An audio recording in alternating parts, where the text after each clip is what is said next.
Le choléra a maintenant pris le pas sur les problèmes alimentaires. L'épidémie est dans sa phase meurtrière. Les camions de ramassage des victimes n'arrêtent pas. Ce sont les soldats français qui organisent le sale boulot.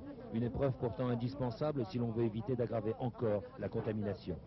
C'est décourageant parce que tous les jours on ramasse des corps, il y en a autant qui reviennent le lendemain. À l'entrée de la base où sont installés les Français, c'est un mouroir. Les orphelins se comptent par dizaines. Cette petite fille n'aura plus de maman demain. Mais si l'on reste ici, c'est que souvent les soldats de garde donnent discrètement eau et nourriture. La base des Français représente dans cette odeur de mort un espoir. Le message a été transmis de bouche à oreille. Souvent les barbelés sont franchis et les enfants les plus culottés passent alors en zone riche. Ils y trouvent toujours des biscuits, de l'eau propre, même si c'est contre le règlement. Les sentinelles regardent de l'autre côté. De temps en temps, les soldats sont littéralement piégés. Que faire d'un tout petit enfant qui arrive presque nu et que la nuit froide va tuer? Eh bien, on le garde quelques heures. On le nourrit malgré le règlement. Il arrive qu'on craque, même quand on mesure 1,90 m, qu'on pèse 120 kg et que l'on est du 6e régiment étranger du génie.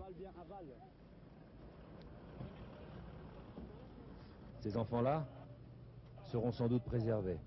L'un avec le pull du capitaine, l'autre le t-shirt d'un journaliste, un autre avec une couverture qui les a préservés du froid. Comment t'appelles-tu? Atizimana. Où sont tes parents? Ils sont morts. Ils partent vers l'orphelinat, vers l'espoir. Mais il y a ceux qui ne peuvent pas bouger, trop faibles. Normalement, on ne prend ici que des blessés, mais ça n'est pas toujours le cas. L'un d'eux a par exemple été retrouvé au milieu des morts. Celui-ci à 2 pas de la base. Pourquoi avez-vous choisi de soigner celui-ci au milieu de tant d'enfants qui ont besoin? Parce que celui-là s'est présenté à la porte. Mais ça sort un tout petit peu de votre mission, non?